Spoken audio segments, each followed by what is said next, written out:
हरिः ॐ आनन्दम्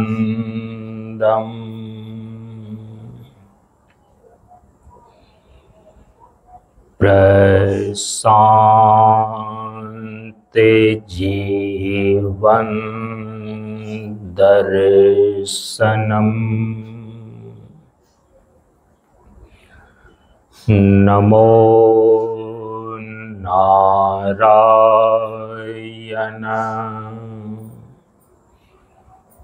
नारायणम्।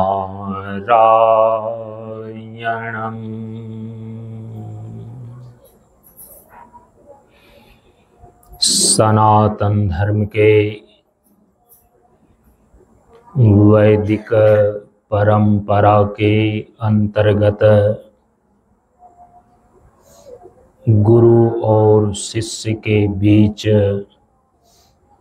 एवं वक्ता और श्रोता के बीच ज्ञान का आदान प्रदान होने के लिए प्रयुक्त वैदिक मंत्रों का पहले उच्चारण कर लें। ओम सहनाववतु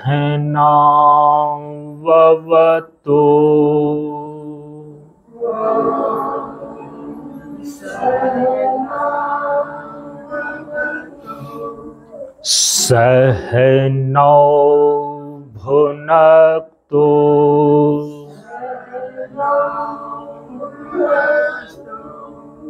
सह वीर्यंकरवावहै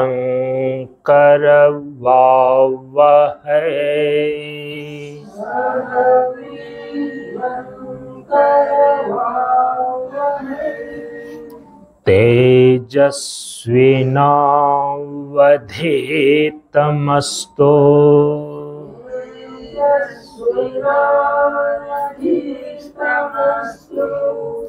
मा विद्विषावहै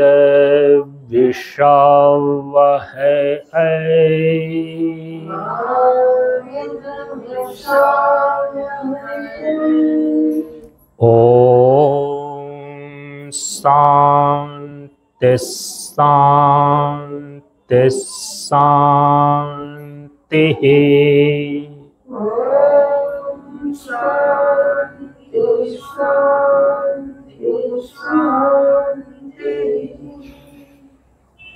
असतो मा सद्गमय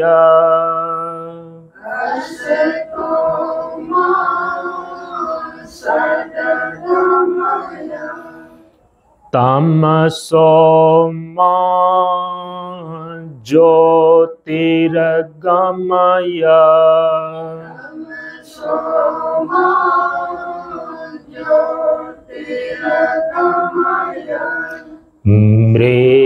मृत्योर्मा अमृतम गमय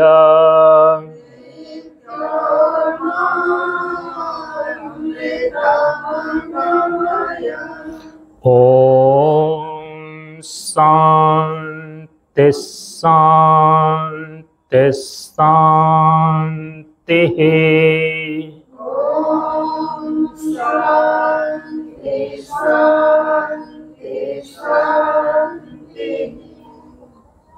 सभी लोग थोड़ी देर के लिए मौन एवं शांत रहें।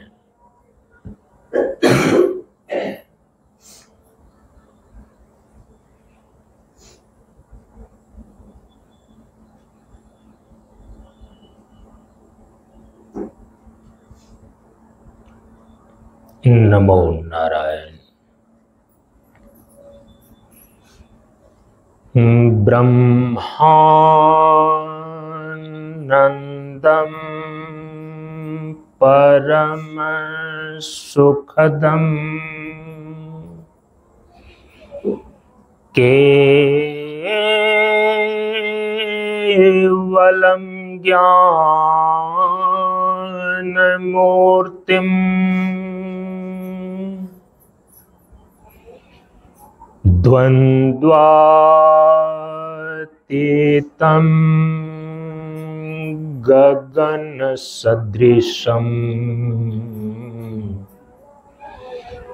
तत्त्वमस्यादिलक्ष्यम्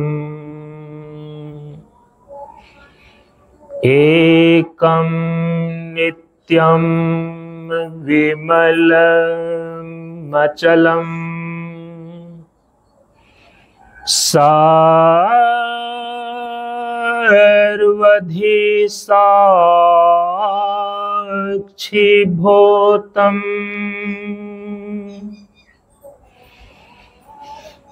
भावातीतं त्रिगुणरहितम् सद्गुरुं तं नमामि। सद्गुरुं तं नमामि।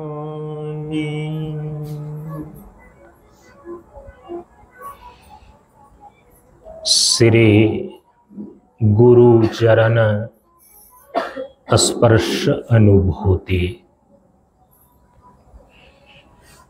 शारदीय नवरात्र साधना अनुष्ठान के सत्संग सत्र में उपस्थित श्रद्धालु सत्संग प्रेमियों, ज्ञान बढ़े गुणवान के संगत, ध्यान बढ़े तपस्वी संग किन्हो, बुद्धि विवेक विचार बढ़े संत सन्यासी सुसज्जन तिन्हो। इसलिए ज्ञानी बेधय ज्ञान से, व्याधा बेधय तीर, सद्गुरु बेधय शब्द से, भींगे सकल शरीर। प्रेमियों, हम सभी लोग प्रशांत योग आश्रम 50 मंच पर आयोजित सिद्धार्थ व काल संवत्सर सन 2025 ईस्वी के शारदीय नवरात्र साधना अनुष्ठान के आज छठे दिन के सत्संग सत्र में उपस्थित हैं। हम सभी लोग इस बार के इस सत्संग सत्र में शक्ति तत्व के संदर्भ में विचार कर रहे हैं। विचार में प्रवेश करने हेतु सर्वप्रथम आदि शक्ति भगवती जगदम्बा के मंगलाचरण का उच्चारण कर लें। ओम सर्वमंगल मंगल्ये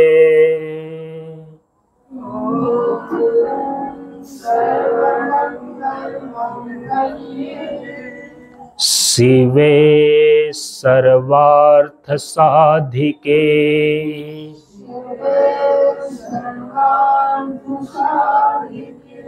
शरण्ये त्र्यंबके गौरी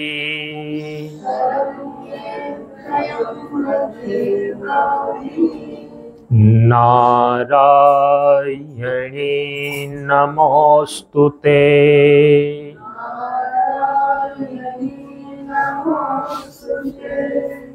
नारायणी नमोस्तुते।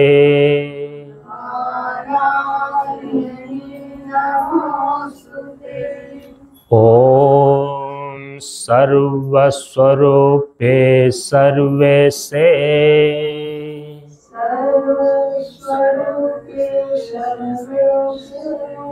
सर्वशक्ति समन्विते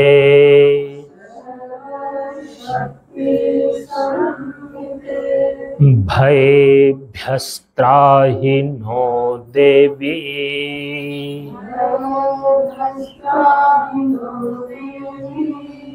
दुर्गे देवी नमोस्तुते।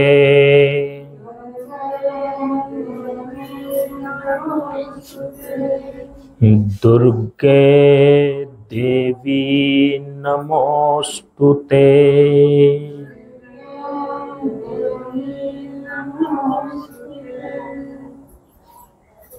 ओम नमः चंडिकायै। ओम श्री दुर्गा देव्यै नमः। ओम। हम सभी लोग पिछले दिन के सत्संग में विचार कर रहे थे शक्ति तत्व के संदर्भ में कि हमारे सनातन धर्म की परंपरा में जो वैदिक षड दर्शन हैं,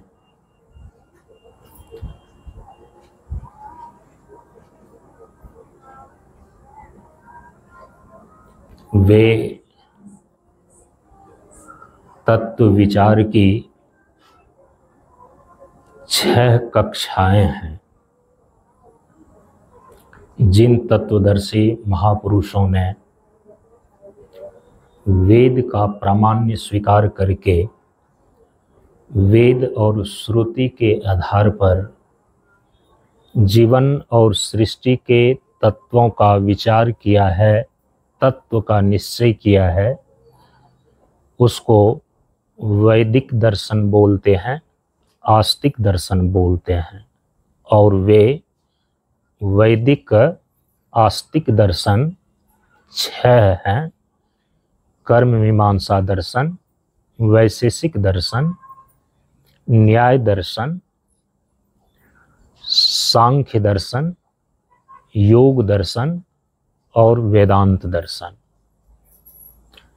जिन महापुरुषों ने, जिस विचारकों ने वेद को प्रमाण नहीं माना, वेद प्रमाण के आधार पर नहीं बल्कि स्वयं तर्कना के बल पर अपनी बौद्धिक क्षमता के अनुसार से जीवन और सृष्टि के तत्वों का विचार किया, तत्व का निश्चय किया, ऐसे विचार को नास्तिक विचारधारा बोलते हैं और दर्शन शास्त्र के क्षेत्र में उसको नास्तिक दर्शन कहते हैं।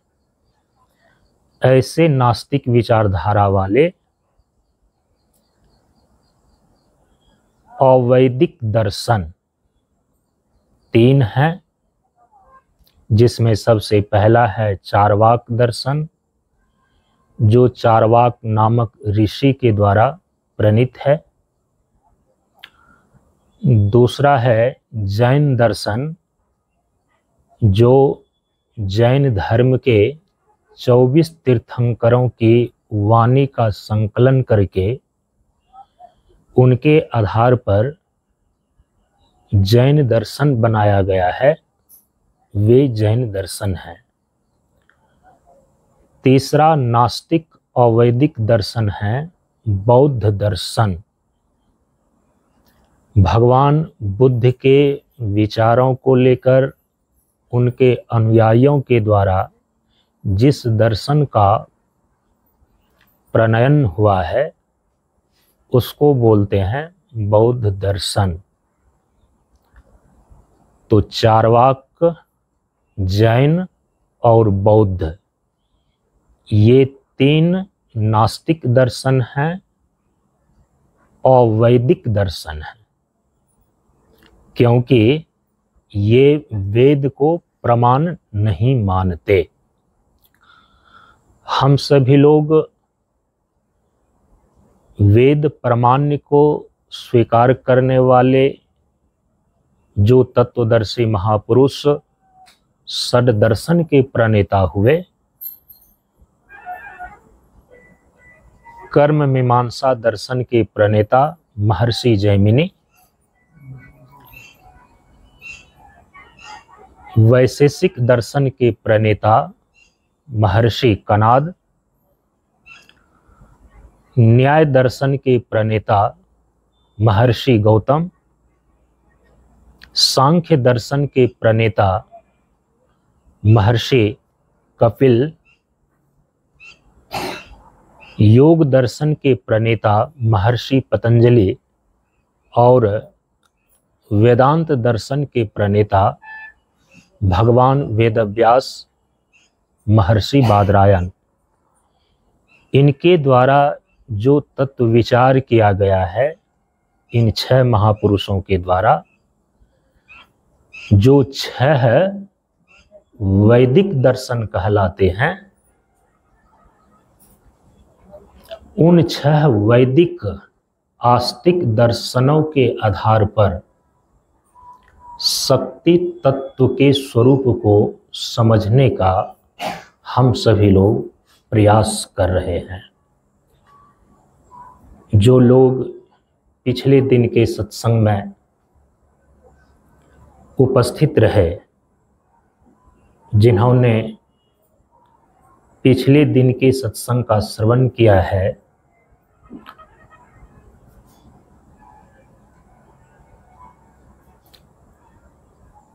उनके संज्ञान में ये बात होनी चाहिए। पिछले दिन मैंने संकेत किया था कि शक्ति तत्व की देवी संज्ञा कब होती है। तत्व विचार की जो प्राथमिक कक्षा के रूप में न्याय और वैशेषिक दर्शन में तत्व का विचार किया गया है, तो वहां भी जो भूत चतुष्टय हैं, अर्थात पृथ्वी तत्व, जल तत्व, अग्नि तत्व और वायु तत्व, आकाश के परमाणु नहीं होते, क्योंकि आकाश विभु होते हैं। प्रथम 4 जो भूत हैं, पृथ्वी, जल, अग्नि और वायु, इसके परमाणु होते हैं न्याय और वैशेषिक दर्शन की दृष्टि से। तो जो भूत चतुष्टय हैं, इसके अंतर्निहित भी पृथ्वी के अंदर गुरुत्व शक्ति, जिसको आकर्षण बल बोलते हैं, जल के अंदर शीत स्पर्श की शक्ति, जिसको शीतलता बोलते हैं, तेज अर्थात अग्नि के अंदर उष्ण स्पर्श की शक्ति, जिसको उष्णता बोलते हैं, वायु के अंदर शीत उष्ण स्पर्श से विलक्षण स्पर्श शक्ति, और आकाश विभु होने के कारण इसके अंदर भी व्यापकता की शक्ति विद्यमान है।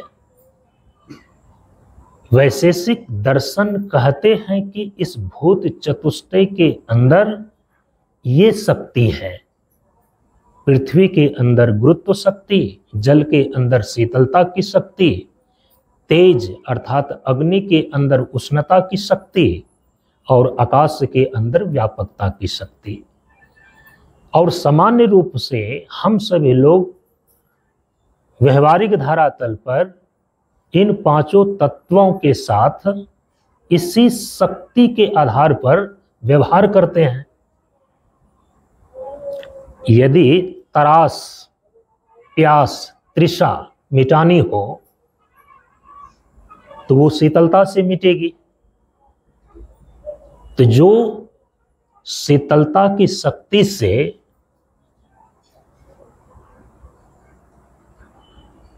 युक्त द्रव्य जल है, उस जल का पान करने का व्यवहार करते हैं, जल को पीते हैं। किसी जगह आग लगी हो, उसको बुझाने के लिए हम पानी का प्रयोग करते हैं,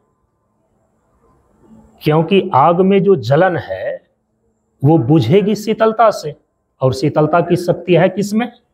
जल के अंदर। यदि हमें किसी प्रकार की ठिठुरन का अनुभव होता है, ठंड का अनुभव होता है, हम शरीर को गर्म करते हैं अग्नि के द्वारा, क्योंकि आग के अंदर ही उष्णता की शक्ति है, गर्मी पैदा करने की शक्ति है। ये परंपरागत रूप से हम सभी लोगों के जीवन व्यवहार में तत्व को लेकर इसी प्रकार से व्यवहार करने का ज्ञान है और पहचान है। जल के और अग्नि के द्वारा हम अपने जीवन में जल के द्वारा प्यास को बुझाते हैं, गर्मी को दूर करते हैं, और अग्नि के अंदर जो उष्णता की शक्ति है उसके द्वारा हम ठंडक को दूर करते हैं, ठिठुरन को दूर करते हैं, शरीर को गर्म करते हैं। वायु के द्वारा ही हमारे शरीर में चलन की क्रिया है। क्षण प्रति क्षण जो हमारे शरीर के अंदर रक्त चल रहा है, धड़कनें चल रही है, वायु ही प्राण है।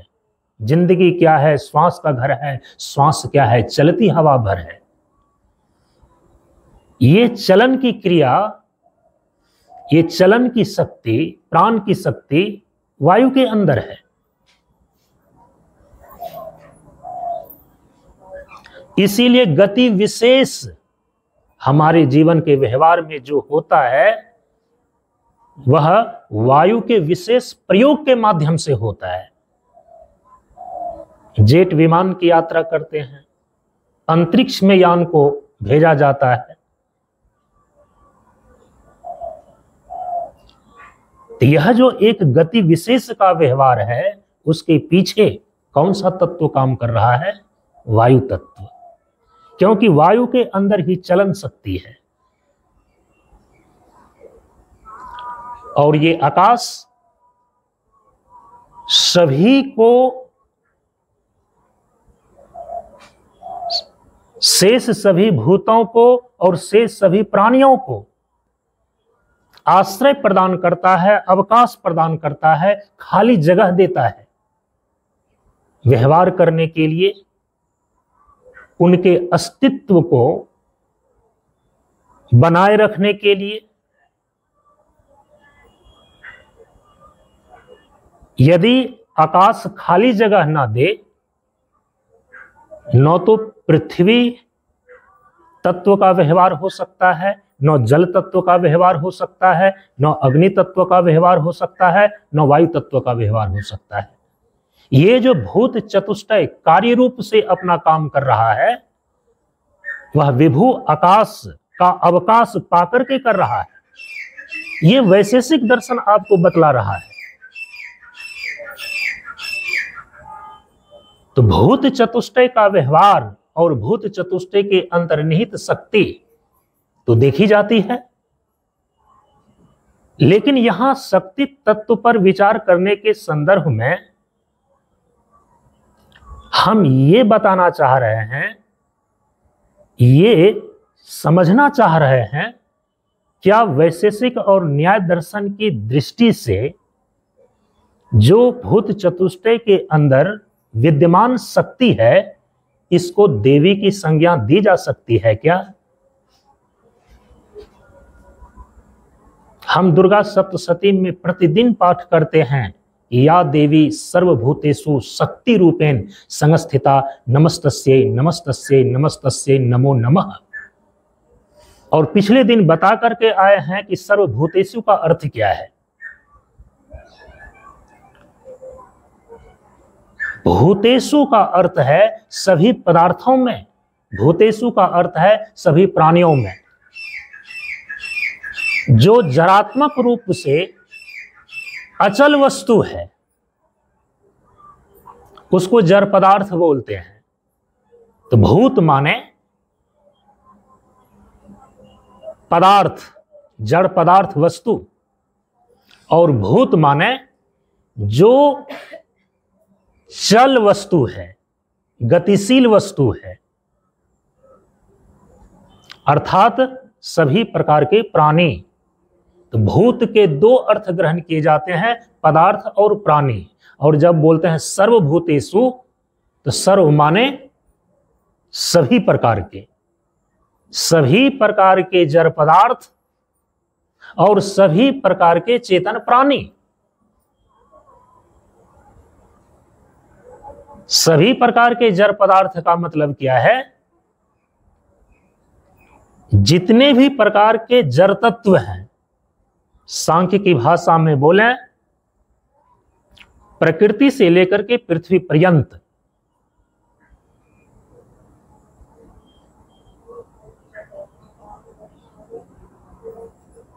और वैशेषिक न्याय की दृष्टि से बोले तो जो 9 प्रकार के द्रव्य वैशेषिक दर्शन ने निश्चित किया है, पृथ्वी, जल, अग्नि, वायु, आकाश, काल, दिक्, आत्मा और मन, ये 9 के 9 द्रव्य स्वरूप से जड़ वस्तु है वैशेषिक दर्शन की दृष्टि में। यहां तक कि आत्मा नामक जो चीज है वह भी स्वरूप से जड़ द्रव्य ही है, लेकिन सारे अन्य द्रव्यों से आत्मा नामक द्रव्य का, आत्मा नामक द्रव्य की ये विशेषता है कि जो ज्ञान नामक गुण है, पिछले दिन बता करके आए हैं कि वैशेषिक दर्शन 24 प्रकार के गुण मानते हैं। उन 24 प्रकार के गुणों में एक गुण है ज्ञान, एक गुण है बुद्धि। वैशेषिक दर्शन की दृष्टि में जो चेतन है ना, वह एक गुण है। ज्ञान जो है एक गुण है। यह केवल और केवल आत्मा नामक द्रव्य के आश्रित रहता है और किसी द्रव्य के आश्रित नहीं रहता। आत्मा नामक द्रव्य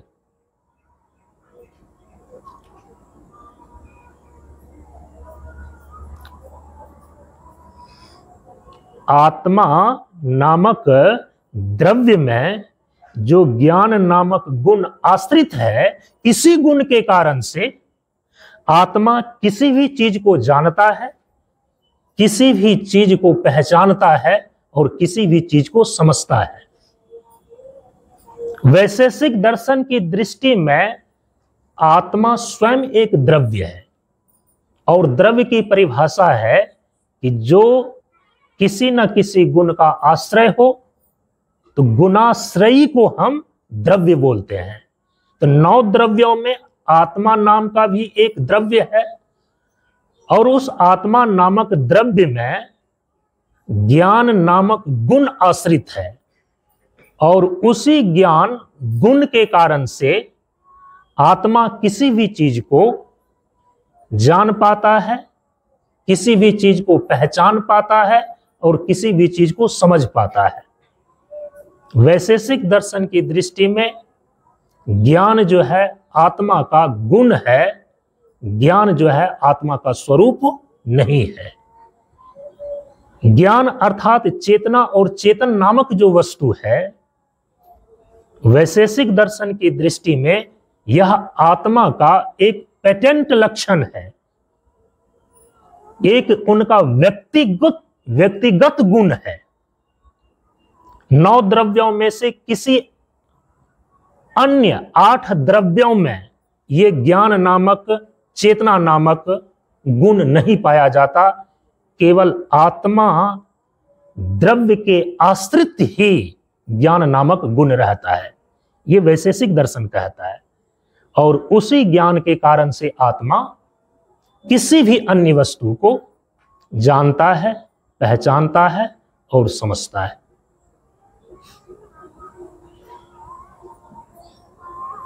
नौ के नौ द्रव्य स्वरूप से जड़ हैं।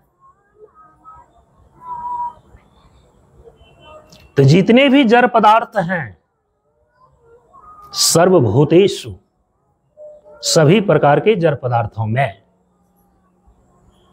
और सर्वभूतेषु का दूसरा अर्थ क्या होगा?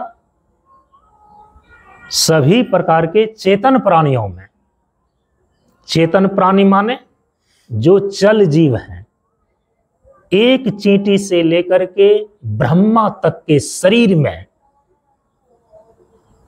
जो प्राण और जीव बन करके प्राणी की संज्ञा पाया हुआ है, ऐसे चेतन प्राणी, सबके सब चेतन प्राणी, सर्वभूतेषु माने सभी चेतन प्राणियों में, सर्वभूतेषु माने सभी जड़ पदार्थों में, शक्ति रूपेण संस्थिता, शक्ति रूप से संस्थित है। नमस्तस्यै नमस्तस्यै नमस्तस्यै नमो नमः। सभी प्रकार के जड़ वस्तुओं में, जड़ पदार्थों में और सभी प्रकार के चेतन प्राणियों में शक्ति के रूप में जो संस्थित होकर के देवी विराजमान है, हम उनको प्रणाम करते हैं, उनको प्रणाम करते हैं, बारंबार प्रणाम करते हैं। ये अर्थ है सर्वभूतेषु का। क्या ये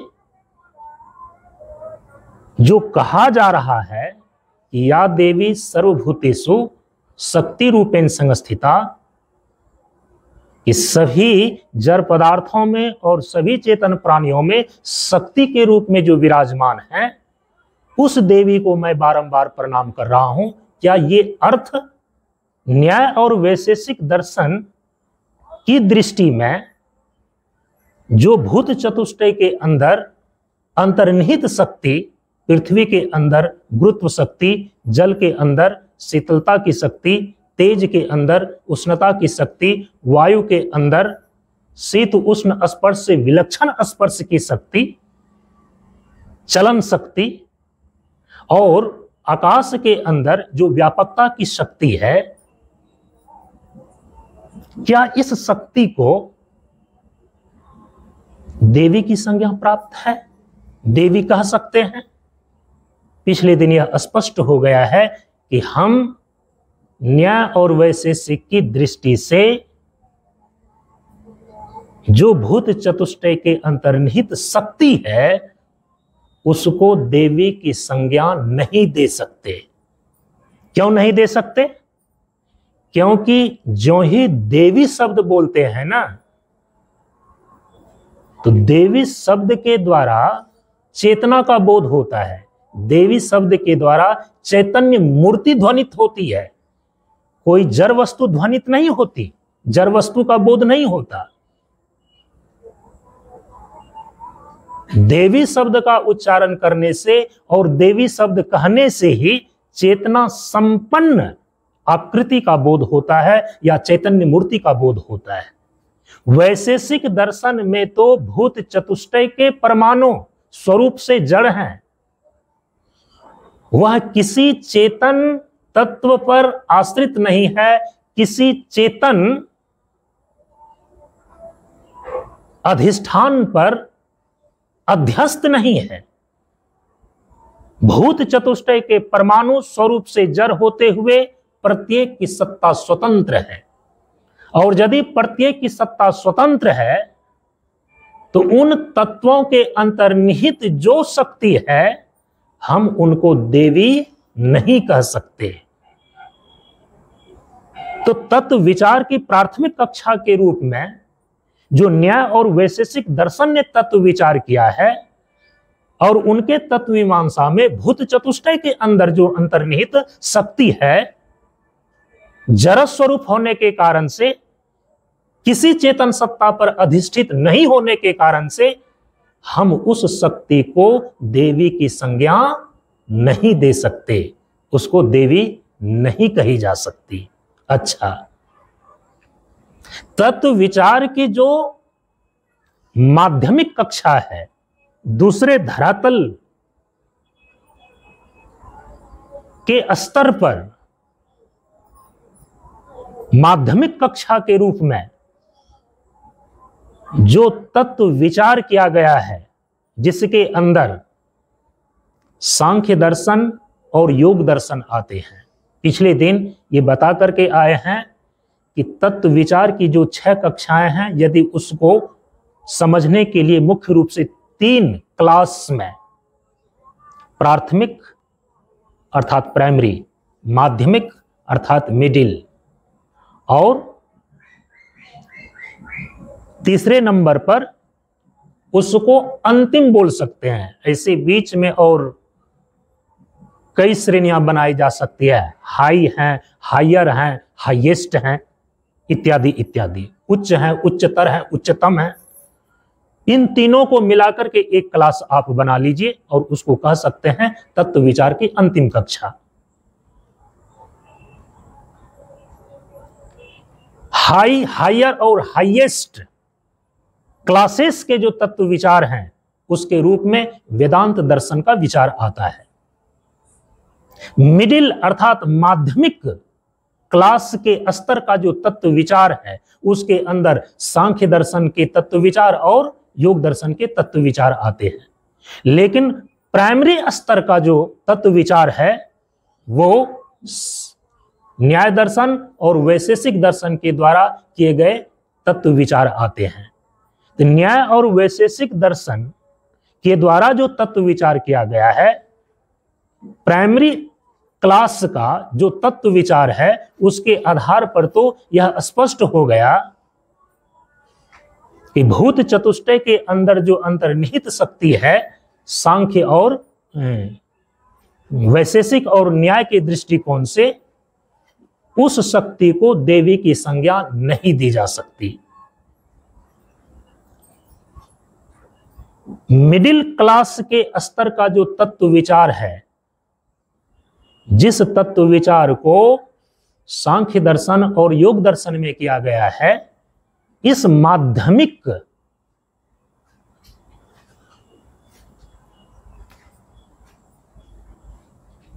कक्षा वाली तत्व विचार की दृष्टि से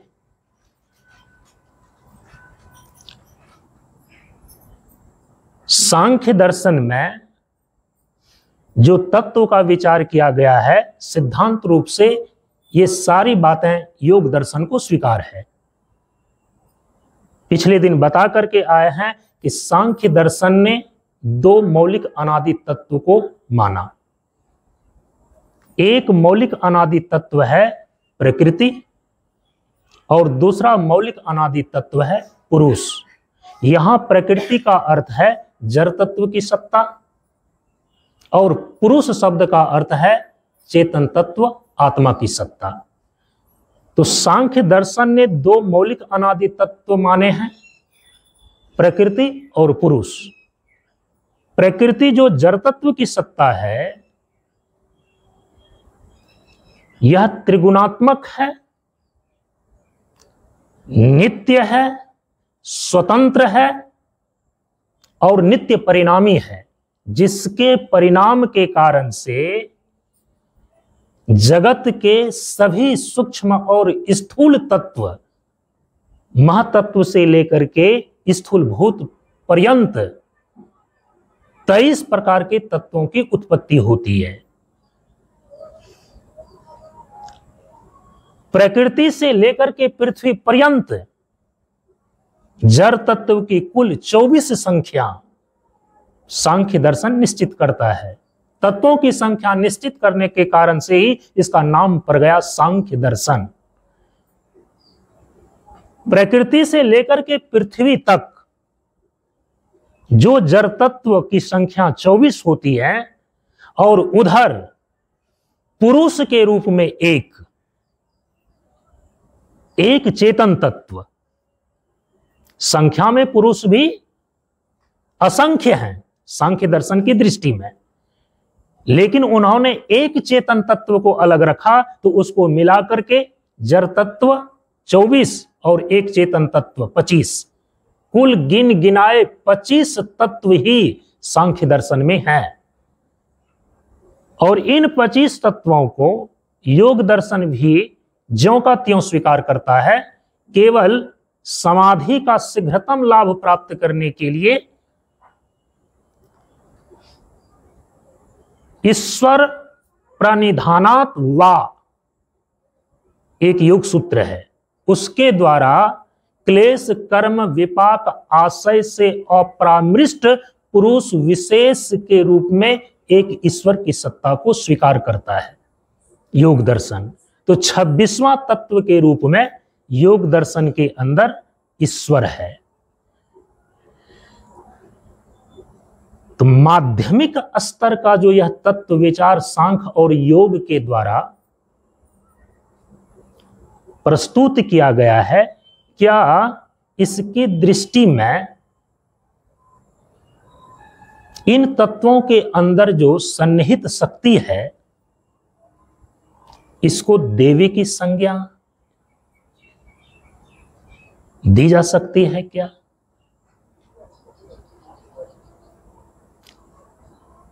जब किसी भी चीज को उत्पन्न किया जाता है, जब किसी भी चीज का निर्माण किया जाता है, वहां शक्ति की आवश्यकता पड़ती है। और आप देख रहे हैं कि सांख्य दर्शन में जगत के सारे तत्वों को उत्पन्न करने वाली कारण रूपा मूल प्रकृति ही बैठी हुई है। त्रिगुणात्मिका मूल प्रकृति से ही सांख्य में जगत के सारे तत्व उत्पन्न होते हैं। महतत्व, अहंकार तत्व, एकादश इंद्रियां, सूक्ष्म पंच महाभूत, पंच तन्मात्रा के रूप में, और स्थूल पंच महाभूत। ये कोई छोटी मोटी चीज नहीं है। जगत के सारे तत्वों को उत्पन्न करने का जिसके अंदर सामर्थ्य हो, आप उसको आदि शक्ति कह सकते हैं। सांख्य की आदि शक्ति प्रकृति ही है। तो जगत के सूक्ष्म स्थूल समस्त भूतों का उत्पादन करने की क्षमता रखने वाली जो मूल प्रकृति एक दृष्टिकोण से आदि शक्ति के रूप में बैठी हुई सांख्य के अंदर दिखती है, लेकिन क्या इस आदि शक्ति को जगदम्बा कह सकते हैं क्या? क्योंकि आदि शक्ति को तो सनातन धर्म की परंपरा में भगवती जगदम्बा कहा गया है। क्या प्रकृति की मूल, क्या सांख्य की मूल प्रकृति और वो मूल प्रकृति जो जगत के सभी तत्वों को उत्पन्न करने का सामर्थ्य रखती है, त्रिगुणात्मिका मूल प्रकृति के वैषम्य परिणाम से ही जगत के सारे तत्वों की उत्पत्ति होती है।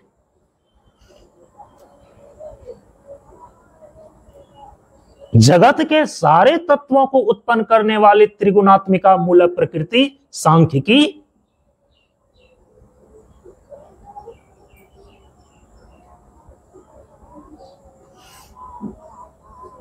क्या इसको जगदम्बा कहा जा सकता है?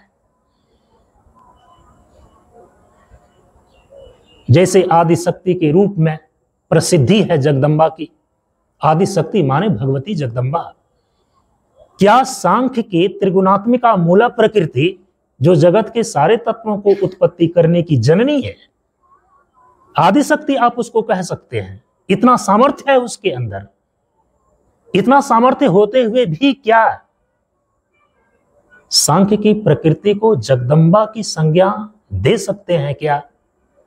जगदम्बा की संज्ञा प्राप्त हो सकती है क्या? ठीक ढंग से विचार करने पर ये चीजें स्पष्ट हो जाती है कि सांख्य की त्रिगुणात्मिका मूल प्रकृति को भी जगदम्बा की संज्ञा नहीं दी जा सकती। सांख्य की जो प्रकृति है, त्रिगुणात्मिका प्रकृति है, 3 गुणों वाली प्रकृति, जिससे जगत के सभी तत्वों की उत्पत्ति होती है, ऐसे सामर्थ्यवान प्रकृति को भी आदि शक्ति कह सकते हैं, क्योंकि जगत के सभी सूक्ष्म स्थूल भूतों का आदि कारण सांख्य की मूल प्रकृति ही है, आदि शक्ति कह सकते हैं। लेकिन क्या सांख्य की आदि शक्ति नामा जो मूल प्रकृति है, इसको जगदम्बा कह सकते हैं क्या? इसको जगदम्बा नहीं कह सकते। क्यों नहीं कह सकते? क्योंकि जो ही जगदम्बा बोलते हैं आप, तो जगदम्बा कहने से किसी जड़ मूर्ति का बोध नहीं होता है, किसी जड़ वस्तु की सत्ता ध्वनित नहीं होती है। जगदम्बा कहने से चैतन्य मूर्ति,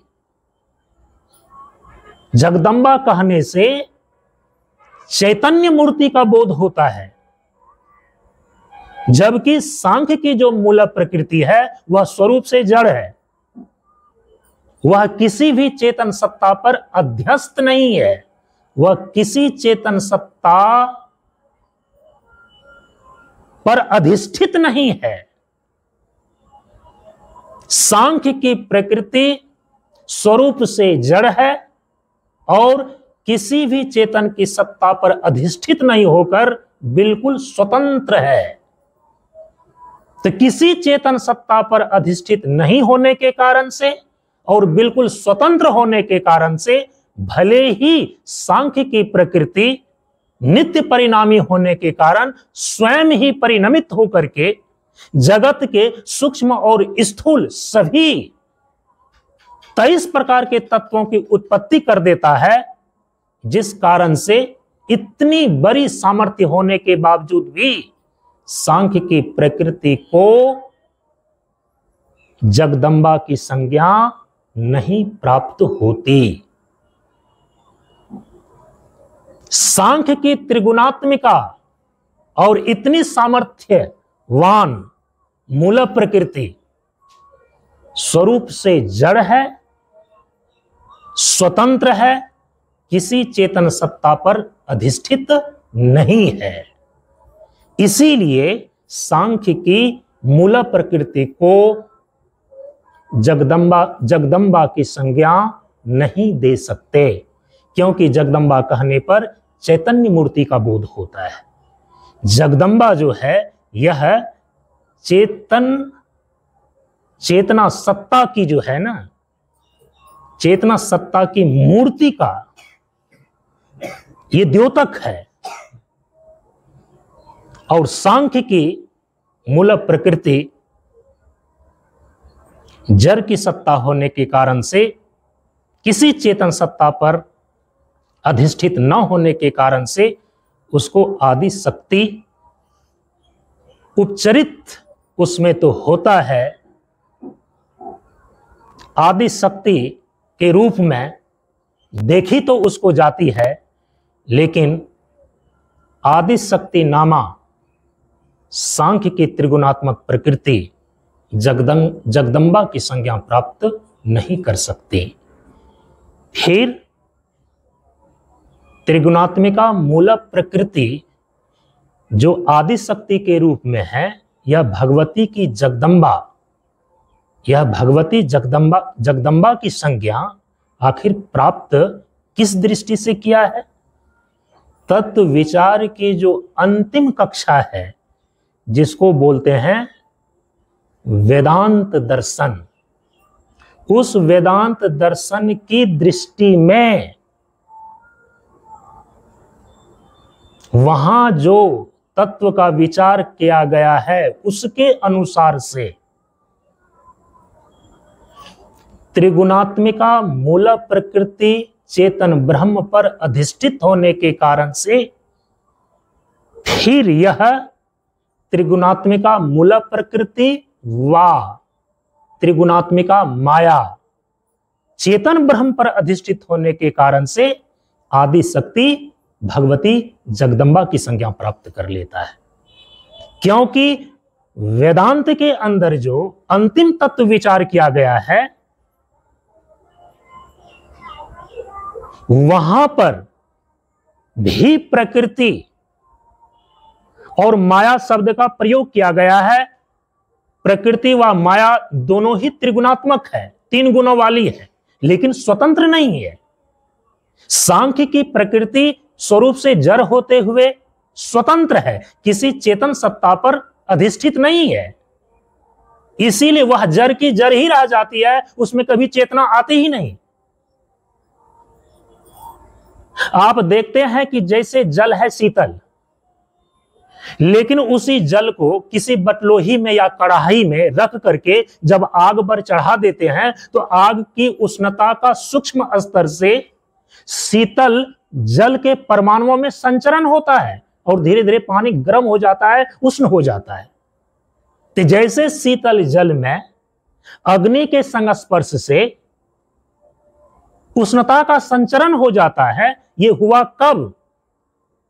जब जल अग्नि के संपर्क में आया तब। जब जल अग्नि पर अधिष्ठित हुआ, बटलोही में रख करके आग पर चढ़ाया गया, तब पानी में गर्मी आई। और पानी के अंदर जो आई हुई उष्णता है वो पानी का अपना नहीं है, आगंतुक है। उष्णता धर्म तो, उष्णता गुण तो अग्नि का है, तेज का है। ठीक उसी प्रकार से एक ही अद्वितीय चेतन सत्ता ब्रह्म है, लेकिन उसी चेतन ब्रह्म पर त्रिगुणात्मिका मूल प्रकृति व माया अधिष्ठित होने के कारण से, आश्रित होने के कारण से, जो त्रिगुणात्मिका प्रकृति है, त्रिगुणात्मिका माया है, वह चेतन ब्रह्म पर आश्रित होने के कारण से, अधिष्ठित होने के कारण से ये चैतन्यमयी हो जाती है। जैसे जल अग्नि के संस्पर्श में आकर के जिस प्रकार से गर्म हो जाता है, उष्ण हो जाता है, उसी प्रकार से चेतन ब्रह्म पर अधिष्ठित होने के कारण से यह जो जरात्मिका,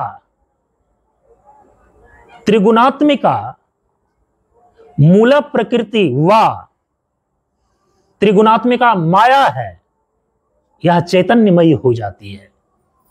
जड़ नहीं रह जाती, बल्कि चैतन्य मूर्ति बन जाती है। इसीलिए वेदांत दर्शन की दृष्टि में चूंकि त्रिगुणात्मिका प्रकृति व माया चेतन ब्रह्म पर आश्रित होने के कारण से वेदांत की त्रिगुणात्मिका प्रकृति व त्रिगुणात्मिका माया केवल जड़ वस्तु नहीं रह जाती, स्वतंत्र नहीं रह जाती, बल्कि चेतन ब्रह्म के संस्पर्श से यह चैतन्य मूर्ति बन जाती है। और इसी त्रिगुणात्मिका चैतन्य मूर्ति को हम आदि शक्ति भगवती जगदम्बा कहते हैं। इसीलिए आदि शक्ति भगवती जगदम्बा है, यह दृष्टि केवल वेदांत की है। यह दृष्टि न तो न्याय वैशेषिक दर्शन को प्राप्त है, यह दृष्टि न सांख्य और योग दर्शन को प्राप्त है। उन दोनों की दृष्टि से यह बातें नहीं कही गई है। ये बातें वेदांत दर्शन की दृष्टि से कही गई है, यह केवल वेदांत की दृष्टि है। अब कह सकते हैं कि आदि शक्ति को भगवती जगदम्बा की संज्ञा तब प्राप्त होती है जब वह आदि शक्ति जड़ रूप न हो, वह आदि शक्ति जड़ स्वरूप न हो, बल्कि वह आदि शक्ति चैतन्य मूर्ति हो। तो एक अद्वितीय चेतन ब्रह्म पर अधिष्ठित त्रिगुणात्मिका प्रकृति व माया आदि शक्ति भगवती जगदम्बा कहलाती है। फिर से मैं इस वाक्य को दोहरा देता हूं। एक अद्वितीय चेतन ब्रह्म पर अधिष्ठित त्रिगुणात्मिका प्रकृति व त्रिगुणात्मिका माया आदि शक्ति भगवती जगदम्बा कहलाती है। चिद अधिष्ठित त्रिगुणात्मिका प्रकृति जगदम्बा कहलाती है। यदि चिद अधिष्ठित प्रकृति ना हो, वो प्रकृति स्वतंत्र हो और वह केवल जड़ ही जड़ रह जाए, तो फिर उस त्रिगुणात्मिका प्रकृति को हम जगदम्बा नहीं कह सकते। तो जब बोलते हैं आदि शक्ति भगवती जगदम्बा, तो जो सनातन धर्म के अंदर 6 दर्शनों में तत्व विचार किया गया है, यह किस दर्शन की दृष्टि है? 6 वैदिक दर्शनों में किस दर्शन की यह दृष्टि है? वेदांत दर्शन की दृष्टि है। आदि शक्ति भगवती जगदम्बा। परम पूज्य गुरुदेव ने अपने उपदेश में इसीलिए स्पष्ट निर्देश किया है कि व्यंजन और स्वर, संख्या और समय क्रमशः प्रकृति और ब्रह्म है। परम पूज्य गुरुदेव की दृष्टि में प्रकृति और ब्रह्म दोनों की सत्ता किस प्रकार से है? तो जिस प्रकार से व्यंजन और स्वर की सत्ता है। व्यंजन वर्ण की सत्ता स्वतंत्र नहीं है, व्यंजन वर्ण की सत्ता स्वर वर्ण पर आश्रित है। उसी प्रकार से प्रकृति की सत्ता स्वतंत्र नहीं है, बल्कि ब्रह्म पर आश्रित है। प्रकृति है जड़ तत्व और ब्रह्म है चेतन तत्व। तो जड़ प्रकृति आश्रित है चेतन ब्रह्म पर। परम पूज्य गुरुदेव के इस उपदेश के कहने का यह अभिप्राय है। तो जो वेदांतिक दृष्टि है वही परम पूज्य गुरुदेव इस उपदेश के द्वारा यहां पर प्रतिपादित कर रहे हैं। तो परम पूज्य गुरुदेव की दृष्टि से, परम पूज्य गुरुदेव के विचार दर्शन से ही केवल यह कहा जा सकता है कि जो त्रिगुणात्मिका प्रकृति है या माया है, जो एक अद्वितीय चेतन ब्रह्म पर आश्रित है, अधिष्ठित है, उसी आदि शक्ति को हम भगवती जगदम्बा कह सकते हैं। आज अपनी वाणी को यहीं पर विराम देते हैं। शेष चर्चा को हम सभी लोग कल के सत्संग में आगे बढ़ाएंगे। आज इतना ही। ओम पूर्णमदः पूर्णमिदं पूर्णात् पूर्णमुदच्यते पूर्णस्य पूर्णमादाय पूर्णमेवावशिष्यते। ओम शांति शांति शांति। हरि ओम। श्री गुरुभ्यो नमः। हरि ओम।